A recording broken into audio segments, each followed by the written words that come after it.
Hello,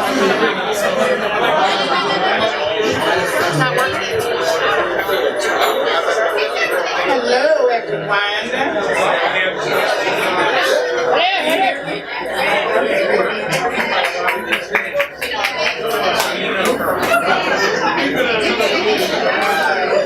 Hello, and welcome to our Revolution New Jersey event.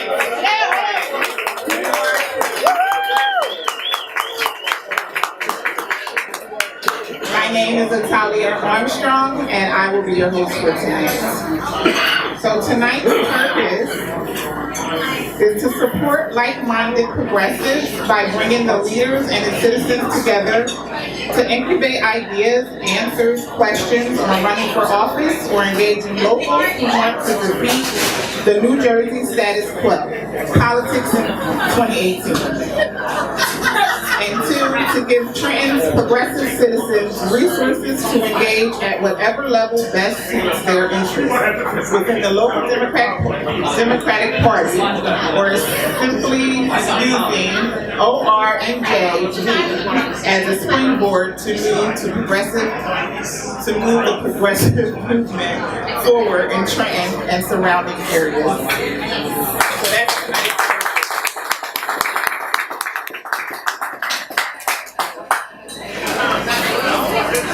I don't know if you guys got a chance to read the program, but as the program mentioned, I am a lifelong Trentonian and advocate for history with a concentration in Afro-American history and a newbie in this arena.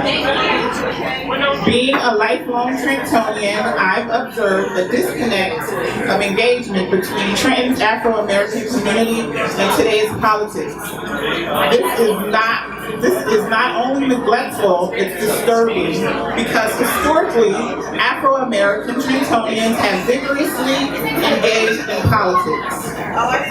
We can attempt to explain the disconnect, but the bottom line is we must do a better job at expressing to all Trentonians the importance of 2018 and getting out to vote now and in the future.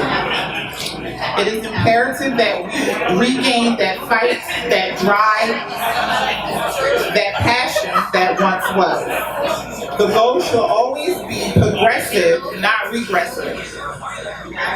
Which is why I am a supporter of Bernie Sanders.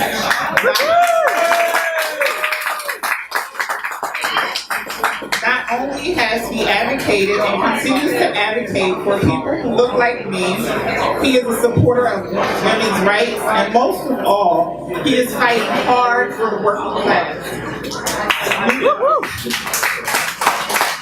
New Jersey has the 7th highest wealth gap. That is a problem. Our politics here in Trenton can no longer afford the rich or corruption, for that matter.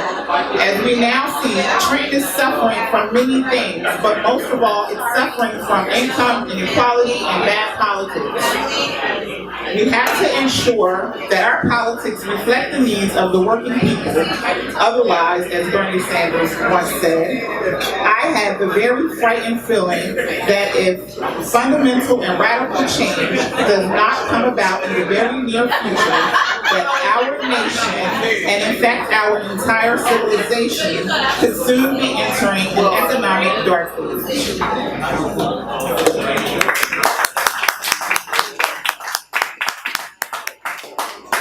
Okay, and with that, I'm going to introduce Peter Jacob, running for U.S. Congress in Congressional District 7. Jacob's main mission is to listen to the challenges of Trentonians and discuss solutions based off of his experience as a social worker, business and program manager, and political candidate. Jacob.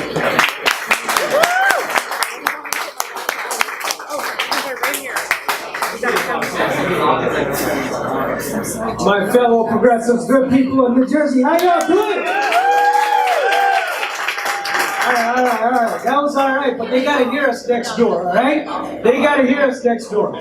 So I got a few statements for y'all, and after each statement, I want to hear you say people, all right? Could you do that for me? Yes. Who do we put above profits? People. Who do we put above polluters? People! Who do we put above politics? People! And who's gonna take back the Congress, the State House, the school boards, the local elections? People! There we go. That sounds like a political revolution to me. Again, my name is Peter Jacob. I ran for U.S. Congress in 2016, but let me start out by telling you who I am. I'm the son of immigrants who came back in '86 with just 20 bucks in their pockets. But the thing that shaped me the most, the thing that made me the human being I am today, I like to encapsulate in 2 stories. The first, when I was about 9 years old, I saw the suffering and the plight of kids who were sick, homeless, and hungry on the streets. My mother looked at me and said, you know what, you should raise some money.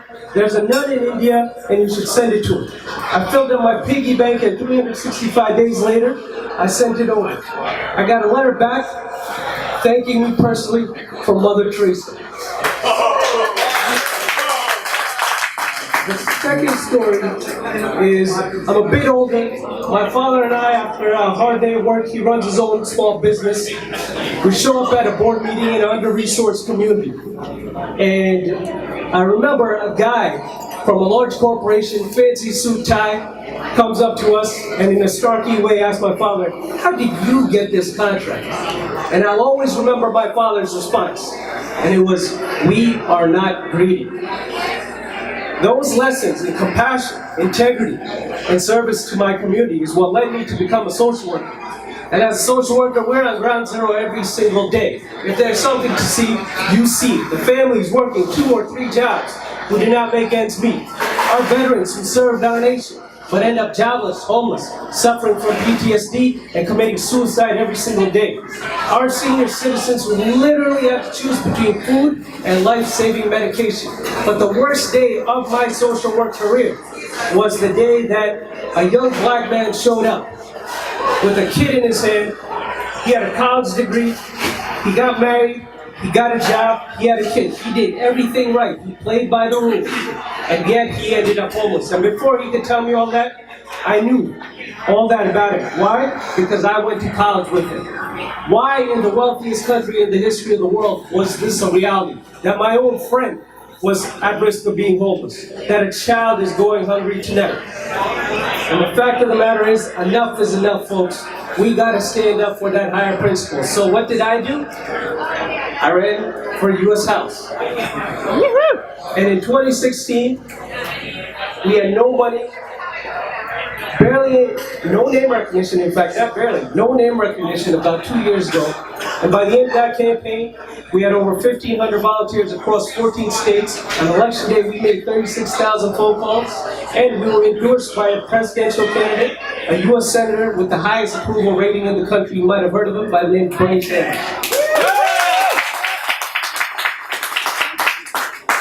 And we did that because of people like you. And this is the part I'm most proud of. We had the strongest campaign to date against an entrenched establishment Republican by the name of Leonard Lance. And nobody thought a brown-skinned, bearded, millennial social worker, progressive Democrat could make that a reality, and we proved everybody wrong. The fact of the matter is, when we went out there, and this is the crux of what I'm going to talk about today. The fact of the matter is, we went out there and we were not corporate apologists. We went out and we did something radical. And that is speak the truth, be honest, and we were ourselves. We went out there and we put out the people's platform. We knew that your income determines how you live, but it should not determine if you live. And that is why we fought for a $15 minimum wage. We made it clear that we do not need health insurance. We need health care in America, and that's why we supported a Medicare for all single-payer system. We knew that a generation was prepared post-World War II. For every dollar we spend in education, we got $7 back. It led to the greatest generation. We built our roads, we built our infrastructure, we put a man on the moon. We built the internet. And we need to do the same thing today because our kids are suffering. The next Elon Musk, the next Einstein is out there. But you know what? They're stuck at a day job because of the benefits, and they're stuck under crushed student loan debt. We need tuition free, and we need to fully fund our public colleges and universities now.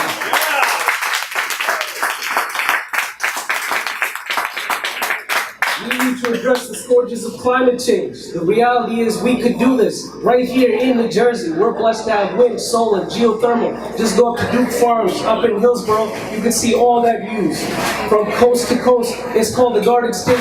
Let's live up to that name. Let's be a beacon, not just for the state of New Jersey, not just the United States, but for the world to see we could create those good paying jobs right here at home. But the reality and the fact of the matter here is we cannot accomplish any of these things. We can't address gun violence. We can't address women's equity. We can't get to any of these challenges unless we get to the crux of the problem, and that is the role of corrupting money in politics. Democrat, Republican, whatever you are, there is a tsunami of money that floods the pockets of politicians, and guess what? It drowns out all of our voices. Lindsey Graham made it clear. He said, if we don't pass this tax bill, the financial contributions will stop. Donald Trump made it clear. I put money into the pockets of politicians and I get what I want. That is the fundamental problem. Wall Street owns our Secretary of Treasury. ExxonMobil owns our Secretary of State, and a 0.1% is the president of this country. A reality TV star whose greatest skill is bankruptcy is our president. The fact of the matter here, folks, is we could change all that. The American Revolution was begun with the act of corporate vandalism, an act of civil disobedience. We cannot be silent. Democracy is not to take questions. It's a quote from John F. Kennedy back in the early 60s when he was fighting for health care for seniors. It would become known as Medicare. Imagine somebody having to actually fight for that back then, for something we take for granted now. He looked out to the crowd knowing what happened just a generation earlier under the Great Depression. And he said to the people in Madison Square Garden, not too far from here, all the revolutionary movements of the Franklin Roosevelt era we take for granted today. But I refuse to rest on the accomplishments of past generations. I refuse to shrink into what is our responsibility in this time. What we are talking about today will be considered the ordinary business of government in our children's lifetime. My fellow progressives, let's be the change we wish to see in the world. Thank you.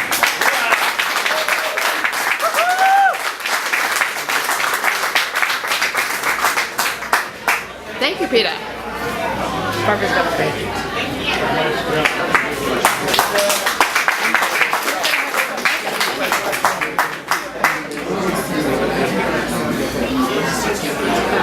Next up is Sean.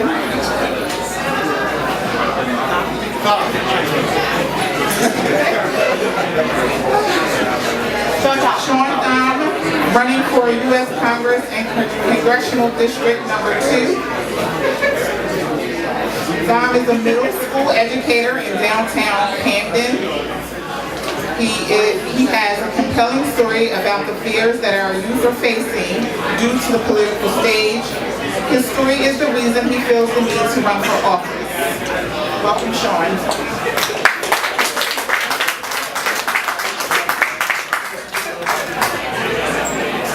Thank you, everybody, for being here tonight. You may not know this, but I was actually just added to this conversation last night. So I'm excited to be here, very blessed to be here to have this conversation and to share a little bit of my story with you. See, my story kind of goes back to Election Day 2016. As I'm walking around my kitchen at 3 o'clock in the morning, thinking, what am I going to walk into my school and talk to my students about? See, I work in a school in Camden where the population is 75% Latino and 25% Black. And I had to go in there the day after Trump won our presidency.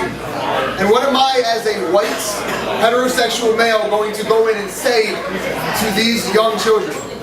And the answer was really simple for me. I didn't say anything. Instead, I let them speak. I gave them the markers to the board and told them to write what they were thinking and what they were feeling. I told them no matter what they wrote, they would not get in trouble. I said, profanity, whatever you do, that's up to you. I'm gonna walk out of the room. I'm not gonna know who put it on the board. I promise you won't get in trouble. So when I walked back in, I read everything.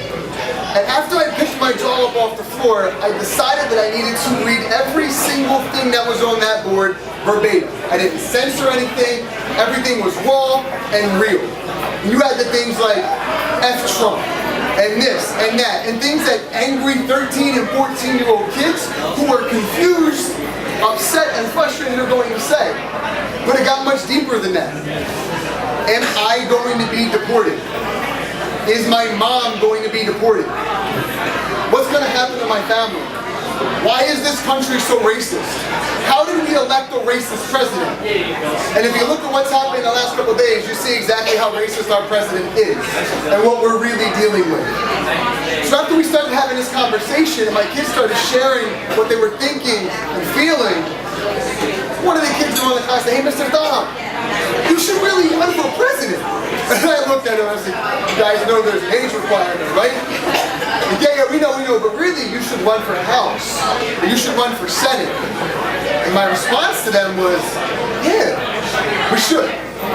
So for the rest of last school year, we got involved. We started going to different candidate trainings. So I got to meet Peter Jacob with PCCC's candidate training. And we started to build those bonds and those connections with people. And now those students are 9th graders. And every day I see them. "Mr. Thom, how's your campaign going? What do you got going on tonight? What's going on this weekend? How can we help? I just shared all your stuff on Instagram for you, so you're good, I got you." And these kids, right? And let's be real, they are kids. But they are my motivation. See, I have a 1-year-old and a 4-year-old at home. I have 2 boys. I have a wife at home who I spend way too much time away from. But every time I miss those kids and miss my kids, I remember that my kids right now are halves. And the students that I've worked with my entire educational career throughout New Jersey are have-nots. And what are we going to do as a society to take these kids and give them a real opportunity? Because right now the opportunity is not there. When my kids heard that Trump became president, they were concerned about college. They were concerned about how they were going to be able to afford to go to college. So right now we are talking debt-free college. We're talking student loan reform, but most importantly, student loan forgiveness. Because at some point we have to recognize that the playing field is not level, it's not equal. See, I pay $850 a month in student loan debt for the next 20 years of my life, and I know I am not the only one in this room that is probably paying numbers along those lines. Because right now it's a problem. My students are facing college in a few years. Rutgers, the State University of New Jersey, is $27,000 a year for room and board for in-state students. How are my students in Camden going to be able to afford that? It's simple, they're not. The opportunity is not going to be there. And if we don't start investing now in our youth and leveling that playing field, it's never going to be there. That income gap is going to continue to increase. Class warfare is going to continue to increase in the way in which we all know it to be true. And if we don't work for those opportunities, what are we doing? So yes, I am in Trenton. My district is down south. I recognize that. Right now we are running against a Democrat that is sponsored completely by the North Cross Democratic machine, who has voted against marriage equality, who has voted against protecting immigrant rights, who is endorsed by the NRA, and he refuses to make schools safe zones for undocumented students. The only safe spot that some of my students have in their lives is school, and this individual does not want to make schools safe. I have a problem with that, and that is why I'm running. For my students, and for every student, and for every American and New Jerseyan that suffers from these issues. It's why I'm here standing in front of you. It's why I saw my kids and my wife for 10 minutes today before I drove from Millville to Trenton, and it's why I'm here now. I'm not asking for your vote, but asking for your support as progressive individuals who know that we deserve better and that our future deserves better, and it's about time in this country that we finally put our future first. Thank you.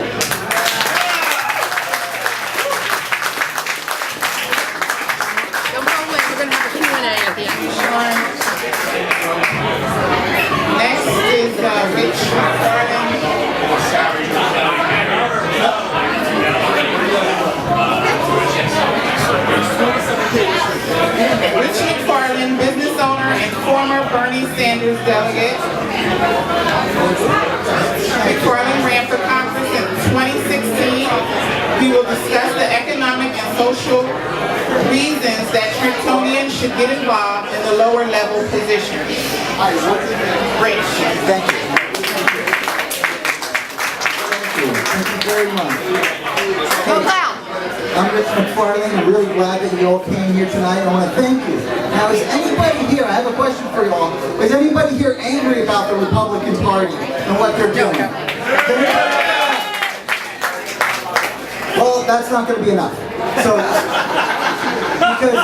because everyone's angry about what the Republican Party is doing, but they're not doing, they're doing what their party wants them to do. Their job is to disenfranchise you, take away your any social services that the people get, raise your taxes and lower the taxes for the wealthy people. They're doing their job. The real play, and we're not going to change their mind. I tried. It doesn't work. So where we're at right now is, who are the people who are supposed to stop the Republican Party, who are supposed to slow them down from getting what they want? It's the Democratic Party. And I want you to know something, that the Democratic Party right now is doing as the best that they will ever do at this time without your involvement. They're never going to do better than they're doing right now without you. Everybody has to start deciding that they're going to get involved in the political process and they're going to do something to change things. Because ultimately, nothing's going to change at this point. Because we have Democratic people who are, our leaders are they're too much controlled by the donors, they're too much controlled by the big money interests. Ultimately, what we have to do is everybody has to get involved in politics, and we have a big opportunity coming up in about 80 days. What's happening is there's going to be new elections for the Democratic Party. Bernie Sanders told everybody we all have to run for political office. And I think a lot of people are thinking, well, there's only a few guys who can run for Congress, and that's true. But there's a lot of positions. Is a political consultant who has been involved in over 200 campaigns in 20 states and 6 presidential campaigns. Come on, Barry.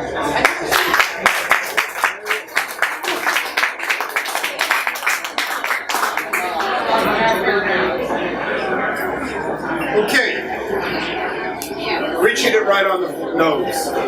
The Democratic Party isn't doing their job. We can't be mad at Republicans for doing their job. We know what they're going to do. It's up to us to stop it. Now, why don't we stop them? Because the party at this point is filled with people who try to calibrate their position on every issue. They're over here, we'll move over to here. You know, they think somehow this is a way that they're going to become popular, they're going to get elected. But it doesn't simply work that way. Now, how did a brown-skinned, bearded millennial get more votes than anybody had ever gotten before when he was running against Leonard Lance? Because he was authentic. People understood that he meant what he said. Just as the most popular politician in America is authentic, and he doesn't change what he says, he doesn't calibrate what he's going to be around. People have built in bullshit detectors. You know, they understand this when it happens. What we need is candidates who say what they mean. And what we really need is progressive candidates who say what they mean. The other guys that said they mean to be out of office anyway, so either way, say what you mean. It'll help us.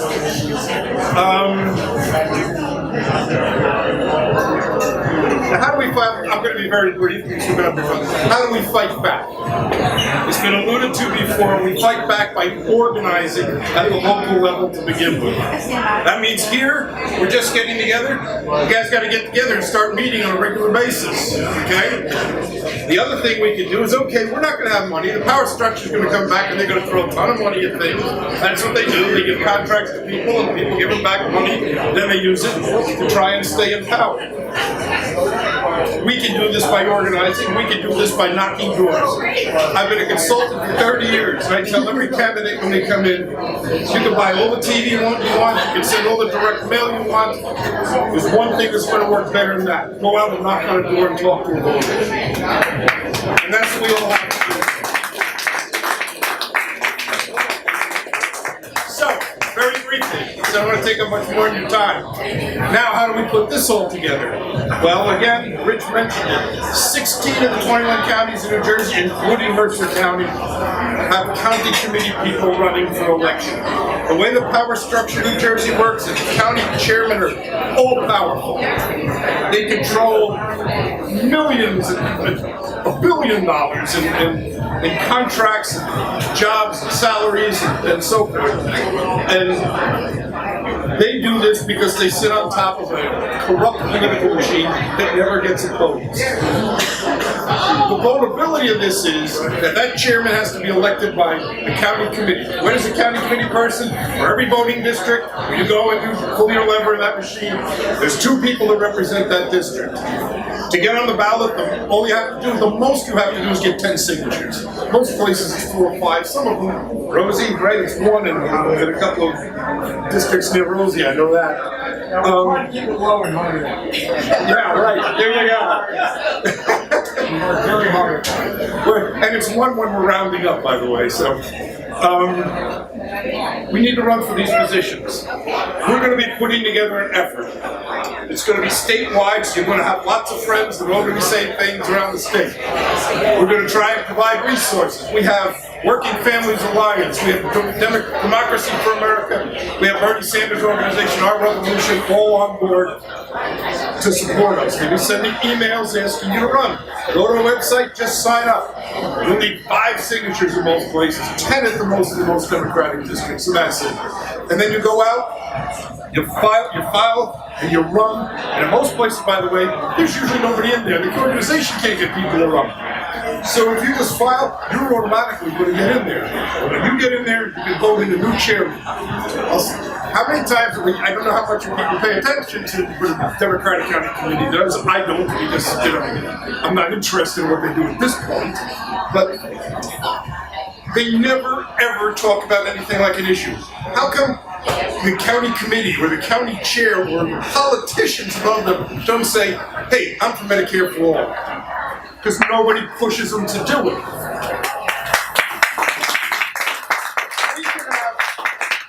If we have Mercer, what do we got? Probably about 900 county committee, somewhere around there. If we had 100 of our people in that room, they would never be able to get away with this stuff. They can't sit there and say, who's getting this contract, who's getting this?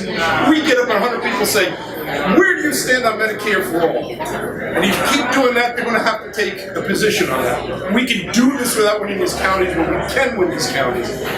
So do it. Come on out. Run for county committee. Get your 5, 10 signatures. And when you get on the ballot, we'll start providing stuff like, hey, here's a list of the voters where you're going to go. We'll get people to call into the district for you. We'll be sending emails for you. We can do those things, but we need the bodies that are willing to go out there and do it. So, let's go, guys.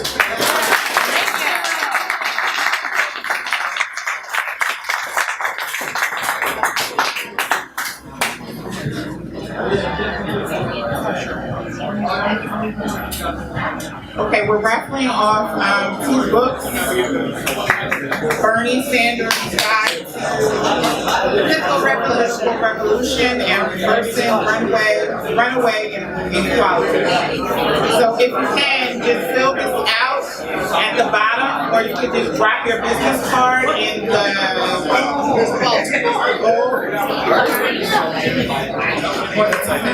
In a bowl. And then we'll pick a name at the end. Great book.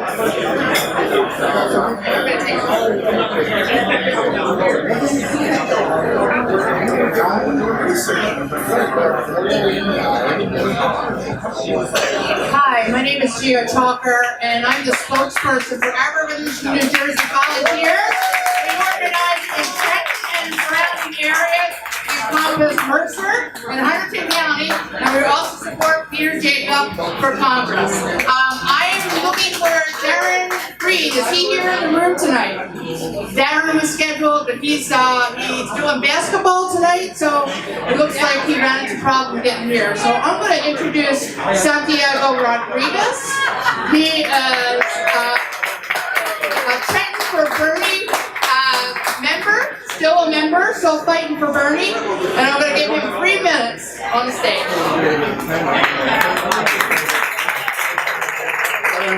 Thank you, Gio. I know Bernie Sanders for a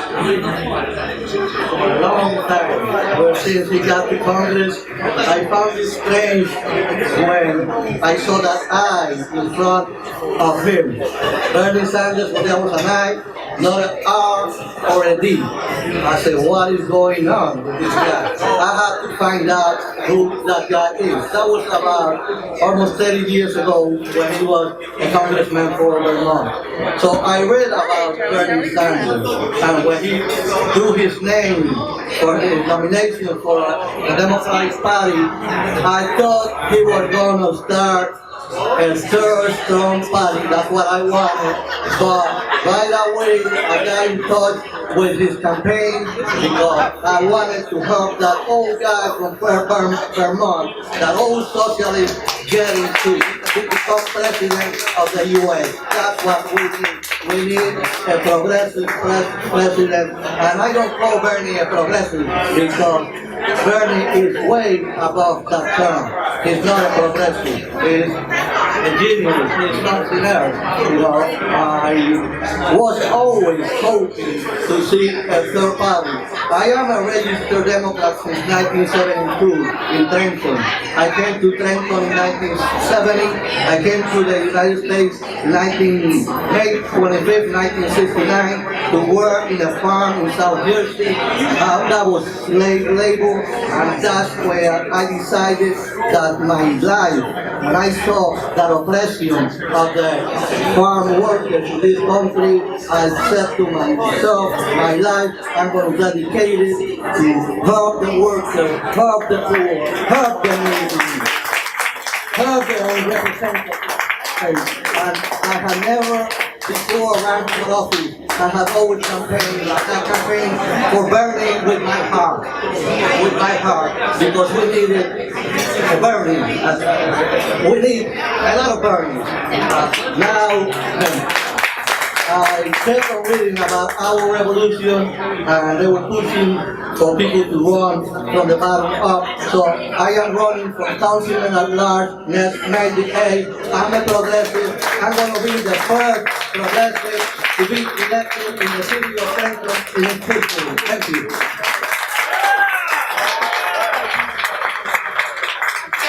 I'm going to open it up for questions and answers. I've got Peter Jacob and Thom.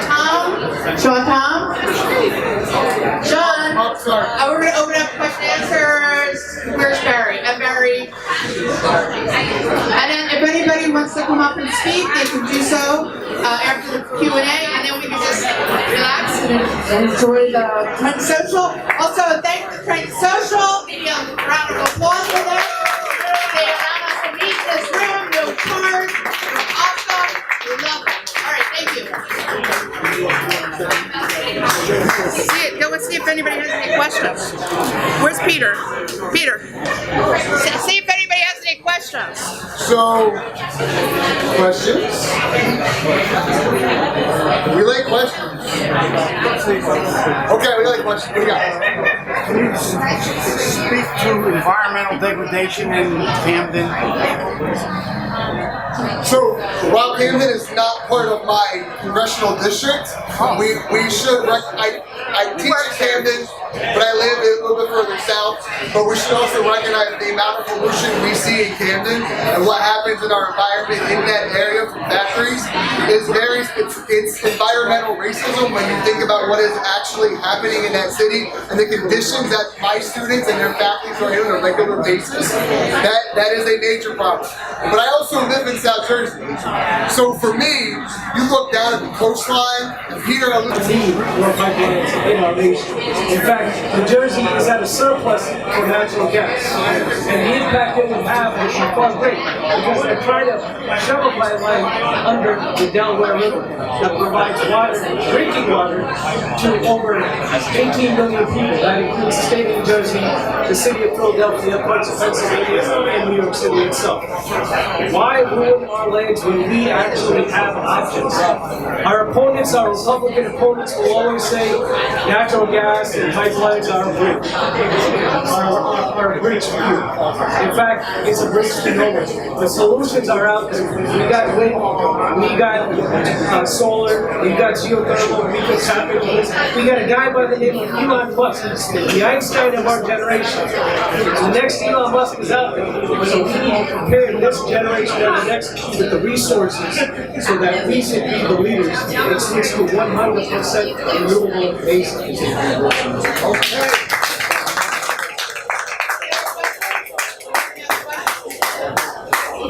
Okay, does anyone else who want to come up and speak, say something? All right, then let's mingle. Thank you all for coming. You can reach out to us on Facebook. All the information is on these little cards. You can email us. We have a website and Twitter. But we're actually here to support people that want to organize in Trenton. I suggest that you start a monthly meeting in your own neighborhood and reach out to us so we can get you started and start campaigning, looking for candidates, get motivated. So anyway, thank you all. I love you, Trenton. Bye bye.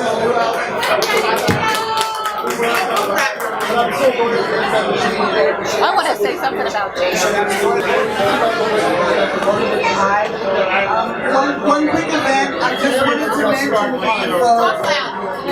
the Central Jersey Coalition for Justice, which is a coalition of more than 15 groups working on issues of social justice. It includes Our Revolution New Jersey, the Campaign for the New Jim Crow, Indivisible, Cranberry, Hope Rises, and a number of other groups. We'll be having an event on January 21st celebrating a year of resistance. We found so many people have gotten involved since the inauguration last year. So we're going to be having an event on the 21st. It's going to be at the Lawrenceville Presbyterian Church, the Presbyterian Church of Lawrenceville at 2688 Main Street. The event is from 2 until 4 o'clock. It's a chance for groups to get together and network over issues that we share concerns, be it immigration, income inequality, and more. Really delighted to announce that Bonnie Watson Coleman will be speaking to the event, but most of the event is just going to be all of us getting together, talking about the great things that we've accomplished this year and what we're going to be doing going forward, and to get to meet like-minded people. So please, CJCJ.org. We're going to post the information on our website. I hope you can sign up and join us. It's a great opportunity to get together, talk about what you're doing, what you want to do, meet people who are interested in issues that are important to you, and are working on the community.